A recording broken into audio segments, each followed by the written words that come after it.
Rússia, o país eurasiático que é a quinta maior economia da Europa, com um PIB de 1,7 trilhão de dólares, conhecida por ter sido o centro da antiga União Soviética, responsável por diversos avanços tecnológicos e científicos durante o século XX.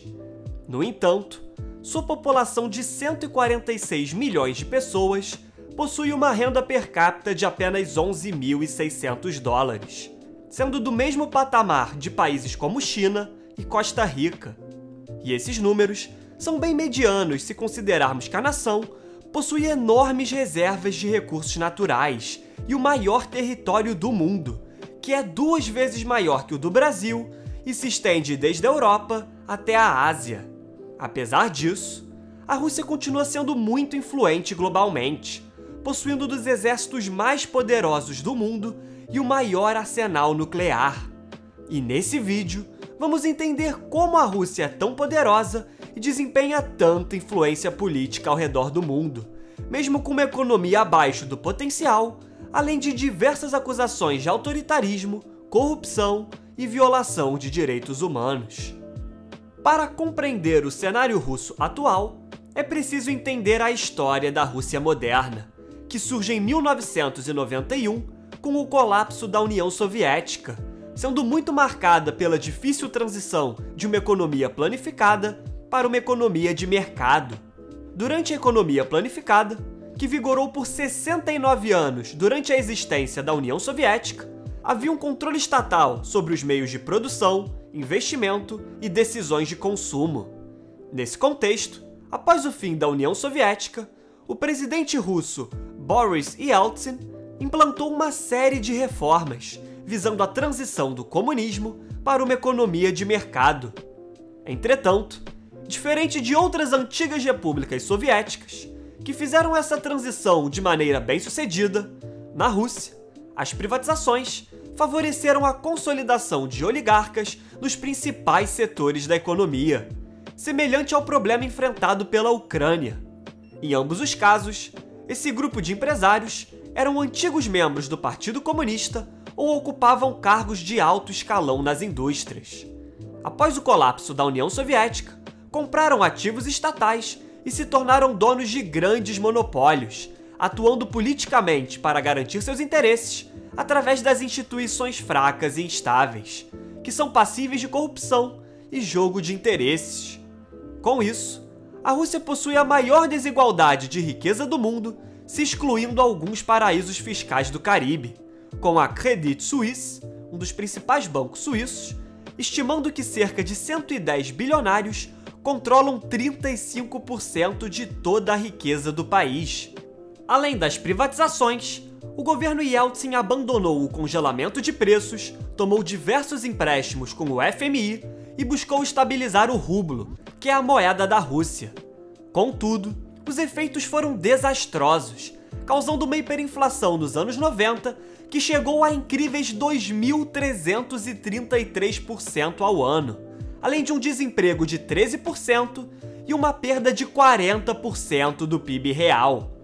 Essa situação, junto da dificuldade em arrecadar receitas em meio ao colapso econômico, falência de empresas defasadas da era soviética e a dependência de empréstimos, levaram à crise financeira russa de 1998, gerando o não pagamento da dívida com o FMI e a desvalorização do rublo.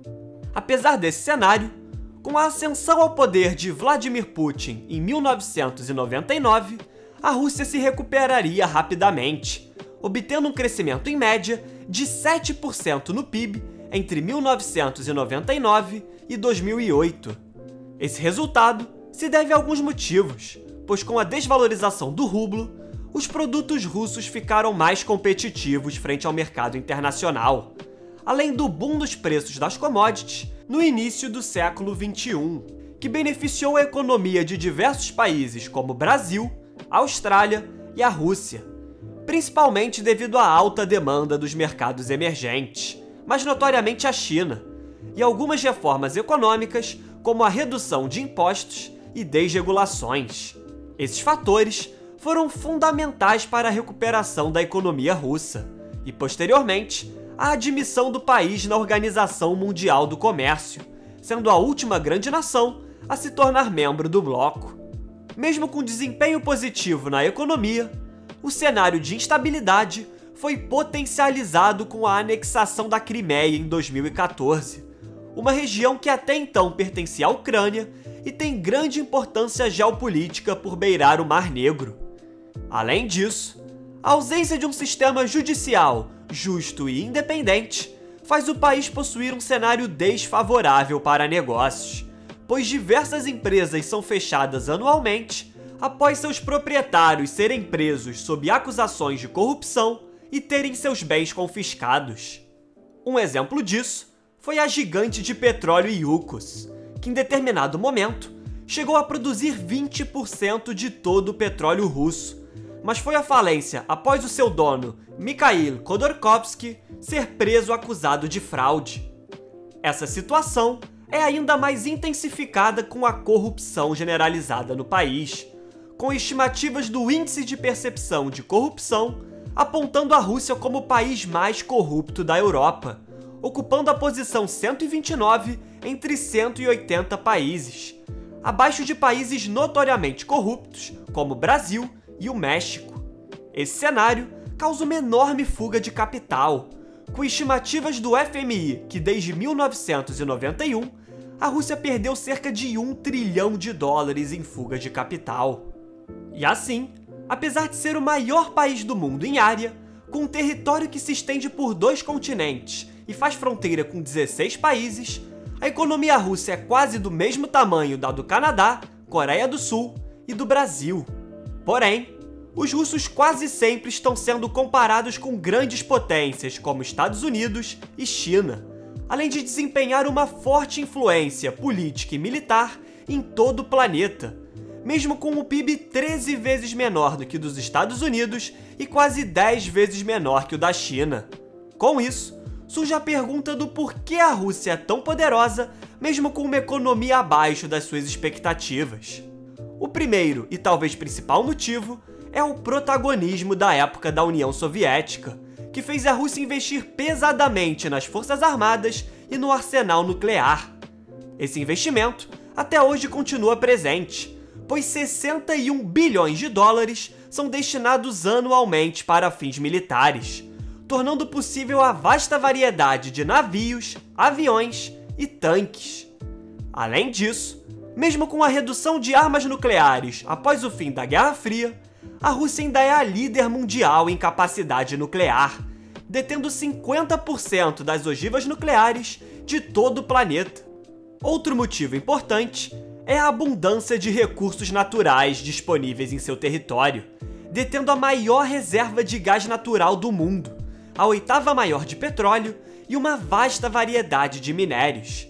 Estimativas apontam que a Rússia tem uma riqueza de recursos naturais avaliadas em 75 trilhões de dólares, sendo de longe a maior do mundo, comparado a 21 trilhões do Brasil e 23 trilhões da China. Muitos desses recursos ainda estão inexplorados, como no Mar Cáspio e no Ártico, que possui 22% dos recursos naturais, como petróleo e gás, inexplorados do mundo, e perdeu 95% do gelo mais espesso nos últimos 30 anos, tornando possível a exploração dessas riquezas em breve.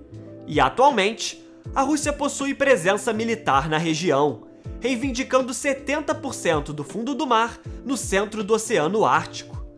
Tal fator garante à Rússia uma posição privilegiada em relação a outros países, principalmente na Europa, com os russos provendo gás natural através de gasodutos para boa parte do continente, onde alguns países como Hungria e Alemanha possuem 62% do gás natural disponível sendo importado da Rússia. Com isso, a Rússia consegue utilizar sua abundância de recursos naturais como alavanca política para garantir seus interesses no continente europeu. Um grande exemplo disso é a recente crise energética que a Europa vem enfrentando, com o preço do gás natural, que é utilizado para gerar 20% de toda a energia do continente, saltando cerca de 5 vezes em um ano. O principal motivo é a alta da demanda por gás natural na Ásia, principalmente para substituir o carvão mineral, além da produção abaixo do esperado de energias renováveis, como a eólica e hidrelétricas. Todavia, diversos países e especialistas vêm acusando a Gazprom, a gigante estatal de energia russa, de limitar o fornecimento de gás para forçar a certificação do polêmico projeto de 11 bilhões de dólares, o Nord Stream 2, que ligará o gás russo para a Europa através do Mar Báltico. Esse gasoduto foi alvo de críticas dos Estados Unidos, que acredita que a Rússia tem interesse em ampliar sua influência pela Europa enquanto mantém o continente dependente do fornecimento de energia. Apesar dessa relevância no setor energético, a Rússia se destaca em diversos setores, como o industrial, com setores automotivo e aeroespacial possuindo um vasto prestígio. Outro setor importante é o de defesa, principalmente com a produção de jatos, submarinos, mísseis e de armas, onde o país é o segundo maior exportador do mundo. A agricultura é outro setor importante, sendo responsável por 4% do PIB do país, pois a Rússia possui a terceira maior área cultivável do planeta, mesmo com boa parte de seu território inapropriado para cultivo devido ao clima rigoroso. E com os efeitos do aquecimento global, é esperado que o país consiga utilizar mais o seu território, já que as regiões na Sibéria, que hoje ficam permanentemente congeladas, podem se tornar aráveis em um futuro próximo. Além disso, a Rússia vem se solidificando como um polo de ciência e tecnologia, como o setor de TI sendo um dos que mais crescem desde o início do século XXI. Tal fator se deve ao país possuir muitos profissionais em áreas como ciência, tecnologia, engenharia e matemática, com 560 mil pessoas se graduando nessas áreas em 2016, sendo o quarto maior número do mundo. Com isso, a Rússia é um dos principais exportadores de softwares do mundo, além de diversas empresas como Intel, Google e Boeing possuindo centros de pesquisa e desenvolvimento no país. Portanto, a Rússia ainda exerce uma enorme influência mundial e tem o potencial para ser uma das 5 maiores economias do mundo. Mas para isso, é necessário enfrentar os problemas estruturais que dificultam a prosperidade econômica do país, através de instituições fortes, um ambiente seguro para investidores, além do fortalecimento do Código Judiciário. Se essas questões forem resolvidas, talvez os russos possam voltar ao status de superpotência, não apenas política, mas também econômica. Muito obrigado a você que chegou até aqui. Se possível, comente abaixo o próximo tema que você deseja ver aqui no canal. Além disso, curta o vídeo, se inscreva e compartilhe o conteúdo com seus amigos. Agradeço novamente pela sua audiência e até o próximo vídeo.